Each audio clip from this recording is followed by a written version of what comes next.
Hi, welcome back to my YouTube channel. നിങ്ങൾക്ക് എവർക്കും പുതിയൊരു വീഡിയോയിലേക്ക് സ്വാഗതം. ആദ്യമായാണ് നിങ്ങൾ ഈ ചാനൽ കാണുന്നതെങ്കിൽ തീർച്ചയായും ചാനൽ സബ്സ്ക്രൈബ് ചെയ്യാൻ മറക്കരുത്. ഇന്നത്തെ വീഡിയോയിൽ ഞാൻ പറയുന്നത് എങ്ങനെ നിങ്ങൾക്ക് നിങ്ങളുടെ സർട്ടിഫിക്കറ്റുകൾ, അതായത് നിങ്ങളുടെ വിദ്യാഭ്യാസ യോഗ്യത തെളിയുന്ന സർട്ടിഫിക്കറ്റോ നിങ്ങളുടെ പേഴ്സണൽ സർട്ടിഫിക്കറ്റോ അല്ലെങ്കിൽ നിങ്ങളുടെ കമ്പനി സർട്ടിഫിക്കറ്റോ എങ്ങനെ കുവൈത്തി എംബസി അറ്റസ്റ്റേഷൻ ചെയ്യാൻ സാധിക്കും എന്നതിനെക്കുറിച്ചാണ്.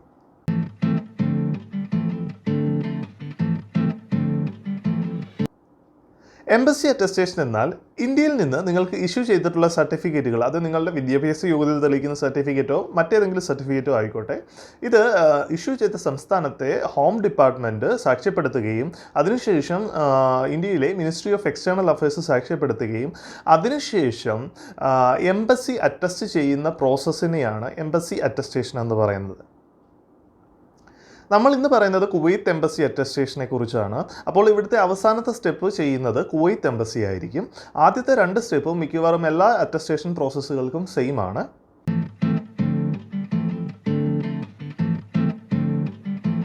എന്തുകൊണ്ട് നിങ്ങളുടെ സർട്ടിഫിക്കറ്റുകൾ കുവൈത്ത് എംബസി അറ്റസ്റ്റേഷൻ ചെയ്യേണ്ടത് എന്ന് നോക്കാം. ഉദാഹരണത്തിന്, നിങ്ങൾക്ക് കുവൈറ്റിലെ ഏതെങ്കിലും ഒരു സ്കൂളിൽ ഒരു ടീച്ചറായിട്ട് ജോലി ലഭിച്ചു എന്ന് വിചാരിക്കുക. നിങ്ങൾക്ക് ജോലി നൽകിയ സ്കൂള് എംപ്ലോയ്മെൻറ്റ് പർപ്പസിന് വേണ്ടിയും നിങ്ങളുടെ വിസ പർപ്പസിന് വേണ്ടിയും നിങ്ങളുടെ അറ്റസ്റ്റ് ചെയ്ത സർട്ടിഫിക്കറ്റുകൾ അവിടെ ഹാജരാക്കാൻ ആവശ്യപ്പെടും. ഈ സമയത്ത് നിങ്ങൾക്ക് നിങ്ങളുടെ കുവൈത്ത് എംബസി സാക്ഷ്യപ്പെടുത്തിയ വിദ്യാഭ്യാസ യോഗ്യത തെളിയിക്കുന്ന സർട്ടിഫിക്കറ്റുകൾ ഇവിടെ ഹാജരാക്കണം. എങ്കിൽ മാത്രമേ നിങ്ങൾക്ക് എംപ്ലോയ്മെൻറ്റ് പെർമിറ്റും വിസയും ലഭിക്കുകയുള്ളൂ.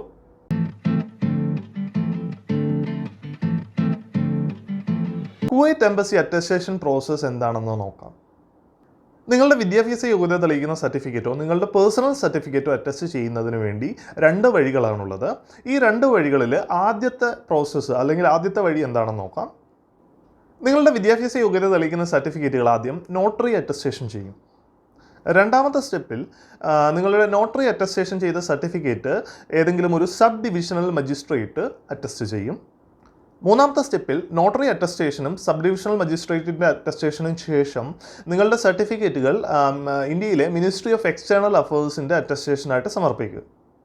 ഈ 3 സ്റ്റെപ്പുകളും പൂർത്തിയാക്കിയതിന് ശേഷമാണ് കുവൈത്ത് എംബസി അറ്റസ്റ്റേഷനായിട്ട് ഈ സർട്ടിഫിക്കറ്റുകൾ സബ്മിറ്റ് ചെയ്യുന്നത്.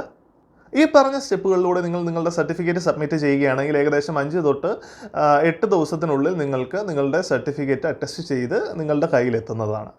ഇനി രണ്ടാമത്തെ വേയിലൂടെയാണ് നിങ്ങളുടെ സർട്ടിഫിക്കറ്റ് അറ്റസ്റ്റ് ചെയ്യാൻ ഉദ്ദേശിക്കുന്നതെങ്കിൽ ഇതിലെ ആദ്യത്തെ പ്രോസസ്സ് എന്ന് പറയുന്നത് നമ്മൾ നേരത്തെ പറഞ്ഞതുകൂട്ട് തന്നെ നോട്ടറി അറ്റസ്റ്റേഷനാണ്. നോട്ടറി അറ്റസ്റ്റേഷന് ശേഷം നിങ്ങളുടെ സർട്ടിഫിക്കറ്റുകൾ ഏത് സ്റ്റേറ്റിലാണോ ഇഷ്യൂ ചെയ്തിട്ടുള്ളത് ആ സ്റ്റേറ്റിലെ ഹോം ഡിപ്പാർട്ട്മെൻറ്റ് അറ്റസ്റ്റേഷനാണ് രണ്ടാമത്തെ സ്റ്റെപ്പ്.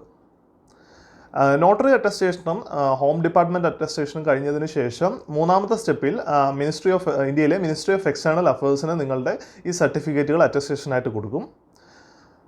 മിനിസ്ട്രി ഓഫ് എക്സ്റ്റേണൽ അഫയേഴ്സിൻ്റെ അറ്റസ്റ്റേഷന് ശേഷം, അതായത് ഈ 3 സ്റ്റെപ്പുകൾക്ക് ശേഷം നിങ്ങളുടെ സർട്ടിഫിക്കറ്റുകൾ കുവൈത്ത് എംബസിയിൽ സബ്മിറ്റ് ചെയ്യുകയും കുവൈത്ത് എംബസി ഈ സർട്ടിഫിക്കറ്റിൽ അറ്റസ്റ്റ് ചെയ്യുകയാണ് ചെയ്യുന്നത്. ഈ അറ്റസ്റ്റേഷൻ ഏകദേശം 25 to 30 ഡേയ്സിനകത്ത് സമയമെടുക്കും. ഇത്രയും ലെങ്തി പ്രോസസ്സാണ്. ഇപ്പോൾ നിങ്ങൾ വളരെ എമർജൻസി ആയിട്ട് സർട്ടിഫിക്കറ്റ് അറ്റസ്റ്റ് ചെയ്ത് ഹാജരാക്കേണ്ടവരാണെങ്കിൽ നിങ്ങൾക്ക് ആദ്യത്തെ സ്റ്റെപ്പിൽ, അതായത് ആദ്യം പറഞ്ഞ വേയിലൂടെ നിങ്ങൾക്ക് സർട്ടിഫിക്കറ്റ് അറ്റസ്റ്റ് ചെയ്യാവുന്നതാണ്. ഇനി നിങ്ങൾക്ക് നിങ്ങളുടെ കൊമേഴ്സ്യൽ ഡോക്യുമെൻറ്റ്സ് ആണ് അറ്റസ്റ്റ് ചെയ്യേണ്ടതെങ്കിൽ ആദ്യത്തെ സ്റ്റെപ്പ് എന്ന് പറയുന്നത് നമ്മൾ നേരത്തെ പറഞ്ഞതുകൂട്ട് തന്നെ നിങ്ങളുടെ എഡ്യൂക്കേഷണൽ ക്വാളിഫിക്കേഷൻസ് അറ്റസ്റ്റ് ചെയ്യുന്നത് പോലെ തന്നെ ഫസ്റ്റ് സ്റ്റെപ്പ് നോട്ടറി അറ്റസ്റ്റേഷനാണ്. രണ്ടാമത്തെ സ്റ്റെപ്പിൽ നിങ്ങളുടെ നോട്ടറി അറ്റസ്റ്റ് ചെയ്ത സർട്ടിഫിക്കറ്റ് ചേംബർ ഓഫ് കൊമേഴ്സ് സാക്ഷ്യപ്പെടുത്തണം. അതായത് ചേംബർ ഓഫ് കൊമേഴ്സ് അത് വാലിഡേറ്റ് ചെയ്ത് അറ്റസ്റ്റ് ചെയ്യണം. മൂന്നാമത്തെ സ്റ്റെപ്പിൽ നോട്ടറി അറ്റസ്റ്റ് ചെയ്തതും ചേംബർ ഓഫ് കൊമേഴ്സ് സാക്ഷ്യപ്പെടുത്തതുമായ സർട്ടിഫിക്കറ്റ് മിനിസ്ട്രി ഓഫ് എക്സ്റ്റേണൽ അഫയേഴ്സിന് സബ്മിറ്റ് ചെയ്യുകയും മിനിസ്ട്രി ഓഫ് എക്സ്റ്റേണൽ അഫയേഴ്സിൻ്റെ, അതായത് ഇന്ത്യയിലെ മിനിസ്ട്രി ഓഫ് എക്സ്റ്റേണൽ അഫയേഴ്സിൻ്റെ അറ്റസ്റ്റേഷന് ശേഷം ഈ സർട്ടിഫിക്കറ്റുകൾ കുവൈത്ത് എംബസി അറ്റസ്റ്റേഷനായിട്ട് സമർപ്പിക്കുന്നതാണ്. ഈ സർട്ടിഫിക്കറ്റ് അറ്റസ്റ്റേഷൻ പ്രോസസ്സുകൾ കേട്ട് പലരും കൺഫ്യൂസ് ആയിട്ടുണ്ടാകും. പലർക്കും അറിയത്തില്ലായിരിക്കും എങ്ങനെയാണ് ഇത് ചെയ്യേണ്ടത്, എവിടെ തുടങ്ങണം, എങ്ങനെയാണ് ഈ പ്രോസസ്സുകളെല്ലാം ചെയ്യേണ്ടത് എന്ന് പലരും കൺഫ്യൂസ്ഡ് ആയിട്ടിരിക്കുകയായിരിക്കും. അപ്പോൾ അങ്ങനെ കൺഫ്യൂസ്ഡ് ആയിട്ടിരിക്കുന്ന ഒരാളാണെങ്കിൽ നിങ്ങൾക്ക് തീർച്ചയായിട്ടും ഞാനൊരു ഏജൻസിയെ പരിചയപ്പെടുത്താം. വളരെ ട്രസ്റ്റ് വർത്തി ആയിട്ടുള്ള, വളരെ സേഫ് ആയിട്ടുള്ള, റിലയബിൾ ആയിട്ടൊരു ഏജൻസിയാണിത്. ഈ ഏജൻസിയുടെ പേര് PCC പ്രൈവറ്റ് ലിമിറ്റഡ് എന്നാണ്. ഈ ഏജൻസിയിലൂടെ നിങ്ങൾക്ക് നിങ്ങളുടെ സർട്ടിഫിക്കറ്റുകൾ കുവൈറ്റി എംബസി അറ്റസ്റ്റേഷൻ ചെയ്യാൻ സാധിക്കും. ഇവരുടെ പ്രത്യേകത എന്താണെന്ന് വെച്ചാൽ നിങ്ങൾ ഇന്ത്യയിൽ എവിടെയാണെങ്കിലും ഇവർക്ക് door to door collection service ഉണ്ട്. അതായത് നിങ്ങളുടെ സർട്ടിഫിക്കറ്റുകൾ നിങ്ങൾ എവിടെയാണോ അവിടെ വന്ന് ഇവർ കളക്ട് ചെയ്ത് നിങ്ങളുടെ സർട്ടിഫിക്കറ്റുകൾ അറ്റസ്റ്റേഷനായി സമർപ്പിച്ച് വളരെ സേഫായിട്ടും സെക്യൂറായിട്ടും നിങ്ങളുടെ കൈകളിലേക്ക് തിരിച്ചെത്തിക്കുന്നു. വളരെ അഫോർഡബിൾ ആയിട്ടുള്ള ഫീസിൽ തന്നെ നിങ്ങൾക്ക് ഈ ഏജൻസിയുടെ അറ്റസ്റ്റേഷൻ സർവീസ് യൂസ് ചെയ്യാവുന്നതാണ്. ഇനി നിങ്ങളുടെ ഡോക്യുമെൻറ്റ്സ് റീജിയണൽ ലാംഗ്വേജിലാണെങ്കിൽ, അതായത് കേരളത്തിലെ മലയാളത്തിലാണെങ്കിൽ, അല്ല എങ്കിൽ കേരളത്തിന് പുറത്ത് ഹിന്ദിയിലോ തമിഴിലോ തെലുങ്കിലോ ഏത് ലാംഗ്വേജിലാണെങ്കിലും അത് അറബിക്കിലേക്കും അല്ലെങ്കിൽ ഇംഗ്ലീഷിലേക്കും ട്രാൻസ്ലേറ്റ് ചെയ്യാനുള്ള ഒഫീഷ്യൽ ട്രാൻസ്ലേറ്റിംഗ് സർവീസും ഇവർ പ്രൊവൈഡ് ചെയ്യുന്നുണ്ട്.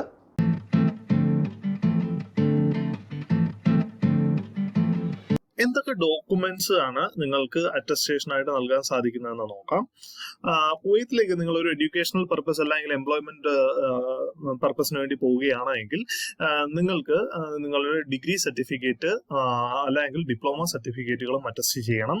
ഇതിന്റെ കൂടെ തന്നെ നിങ്ങളുടെ മാർക്ക് ലിസ്റ്റുകളോ അല്ലെങ്കിൽ ട്രാൻസ്ക്രിപ്റ്റുകളോ അറ്റസ്റ്റ് ചെയ്യേണ്ടതായിട്ടുണ്ട്. ഇനി നോർമലി നിങ്ങളുടെ ഡിഗ്രി സർട്ടിഫിക്കറ്റും നിങ്ങളുടെ ട്രാൻസ്ക്രിപ്റ്റും മതിയാകും അറ്റസ്റ്റേഷന്. ഇനി കൊമേഴ്സ്യൽ പർപ്പസ് ആണെങ്കിൽ, ഉദാഹരണത്തിന് നിങ്ങളുടെ കമ്പനി റിലേറ്റഡ് ആയിട്ടുള്ള എന്തെങ്കിലും കാര്യമാണെങ്കിൽ, അതായത് ഉദാഹരണത്തിന് നിങ്ങളുടെ കമ്പനി രജിസ്ട്രേഷൻ ഡോക്യുമെന്റ്സോ പവർ ഓഫ് അറ്റോർണിയോ അല്ലെങ്കിൽ GST സർട്ടിഫിക്കറ്റ് അല്ലെങ്കിൽ മെമ്മോറണ്ടം ഓഫ് അണ്ടർസ്റ്റാൻഡിങ്, ഇങ്ങനെയുള്ള കാര്യങ്ങളെല്ലാം നിങ്ങൾക്ക് അറ്റസ്റ്റേഷനായിട്ട് നൽകാൻ സാധിക്കുന്നതാണ്. ഇനി അതുകൂടാതെ നിങ്ങൾ പേഴ്സണൽ പർപ്പസിനാണ്, അതായത് ഉദാഹരണത്തിന് നിങ്ങളുടെ കുട്ടികളുടെ ബർത്ത് സർട്ടിഫിക്കറ്റ് അല്ലെങ്കിൽ നിങ്ങളുടെ ബർത്ത് സർട്ടിഫിക്കറ്റ്, മാരേജ് സർട്ടിഫിക്കറ്റ്, ഇതുപോലെയുള്ള കാര്യങ്ങളൊക്കെ നിങ്ങൾക്ക് അറ്റസ്റ്റ് ചെയ്യാനായിട്ട് നൽകാൻ സാധിക്കും. ഇനി അതിൽ നിങ്ങൾ എംപ്ലോയ്മെന്റ് പർപ്പസ്, അതായത് വർക്ക് പർപ്പസിന് വേണ്ടിയാണ് പോകുന്നതെങ്കിൽ നിങ്ങൾക്ക് നിങ്ങളുടെ ഡിഗ്രി സർട്ടിഫിക്കറ്റുകളും പിന്നെ അതുകൂടാതെ നിങ്ങളുടെ മാർക്ക് ലിസ്റ്റുകളും അറ്റസ്റ്റ് ചെയ്യാൻ സാധിക്കും. ഇനി സ്പെഷ്യലിസ്റ്റ് പ്രൊഫഷണലായ നഴ്സിംഗ് അല്ലെങ്കിൽ മെഡിസിൻ ആണെങ്കിൽ അവർക്ക് ഇതിന് കൂടാതെ തന്നെ ഡിഗ്രി സർട്ടിഫിക്കറ്റും എല്ലാ മാർക്ക് ലിസ്റ്റുകളും അറ്റസ്റ്റ് ചെയ്യേണ്ടതായിട്ടുണ്ട്. പിന്നെ ഈ സർട്ടിഫിക്കറ്റുകളെല്ലാം അറ്റസ്റ്റ് ചെയ്തതിനു ശേഷം മാത്രമേ നിങ്ങൾക്ക് നിങ്ങളുടെ വർക്ക് പെർമിറ്റിന് അപ്ലൈ ചെയ്യാൻ സാധിക്കുകയുള്ളൂ. നിങ്ങൾക്കിപ്പോൾ ഈ ഏജൻസിയുടെ ഒഫീഷ്യൽ വെബ്സൈറ്റ് കാണാൻ സാധിക്കും. ഈ ഒഫീഷ്യൽ വെബ്സൈറ്റിലൂടെ നിങ്ങൾക്ക് അറ്റസ്റ്റേഷൻ സർവീസിന് വേണ്ടി അപ്ലൈ ചെയ്യാൻ സാധിക്കുന്നതാണ്. ഇതാണ് ഞാൻ പറഞ്ഞ ഏജൻസിയുടെ ഒഫീഷ്യൽ വെബ്സൈറ്റ്. ഈ വെബ്സൈറ്റിൽ കയറിയതിനു ശേഷം നിങ്ങൾ അറ്റസ്റ്റേഷൻ എന്ന പാർട്ടിൽ ക്ലിക്ക് ചെയ്ത് കഴിഞ്ഞു കഴിഞ്ഞാൽ കുവൈറ്റ് എംബസി അറ്റസ്റ്റേഷനെ കുറിച്ചിട്ടുള്ള ഡീറ്റെയിലുകൾ നിങ്ങൾക്ക് കിട്ടും. ഈ പേജിലേക്ക് നിങ്ങൾ കയറി കഴിഞ്ഞു കഴിഞ്ഞാൽ കുവൈറ്റ് എംബസി അറ്റസ്റ്റേഷനെ കുറിച്ചുള്ള കൂടുതൽ ഡീറ്റെയിലുകൾ പറഞ്ഞിട്ടുണ്ട്. കുവൈറ്റ് എംബസി അറ്റസ്റ്റേഷൻ ലഭിച്ചു കഴിഞ്ഞാൽ നിങ്ങളുടെ സർട്ടിഫിക്കറ്റിന്റെ ബാക്ക് സൈഡിൽ ഇങ്ങനെ കുറെ സീലുകൾ കാണാൻ സാധിക്കും. ഇതാണ് ശരിക്കും കുവൈറ്റ് എംബസി അറ്റസ്റ്റേഷൻ എന്ന് പറയുന്നത്. ഈ വെബ്സൈറ്റിൽ താഴോട്ട് സ്ക്രോൾ ചെയ്ത് പോയി കഴിഞ്ഞു കഴിഞ്ഞാൽ നിങ്ങളുടെ സർട്ടിഫിക്കറ്റ് അറ്റസ്റ്റ് ചെയ്യുന്നതിന് വേണ്ടിയുള്ള ഒരു കോണ്ടാക്ട് ഫോം കാണും. ഈ കോണ്ടാക്ട് ഫോം ഫില്ല് ചെയ്യുകയോ അല്ലെങ്കിൽ ഈ വാട്സപ്പിന്റെ ഈ ഓപ്ഷനിൽ ക്ലിക്ക് ചെയ്യുകയോ ചെയ്ത് കഴിഞ്ഞു കഴിഞ്ഞാൽ നിങ്ങൾക്ക് നിങ്ങളുടെ സർട്ടിഫിക്കറ്റ് അറ്റസ്റ്റ് ചെയ്യാനുള്ള ആദ്യത്തെ സ്റ്റെപ്പ് തുടങ്ങാൻ സാധിക്കും. അപ്പം നിങ്ങളുടെ എൻക്വയറി അവിടെ എത്തിക്കഴിഞ്ഞു കഴിഞ്ഞാൽ ഈ ഏജൻസീസ് നിങ്ങളെ കോണ്ടാക്ട് ചെയ്യുന്നതായിരിക്കും. വീഡിയോ ഇഷ്ടമായെങ്കിൽ തീർച്ചയായും വീഡിയോ ലൈക്ക് ചെയ്യുക, ചാനൽ സബ്സ്ക്രൈബ് ചെയ്യുക. അപ്പോൾ അടുത്ത വീഡിയോയിൽ കാണുന്നതുവരെ it's me Sandeep signing off. Bye by.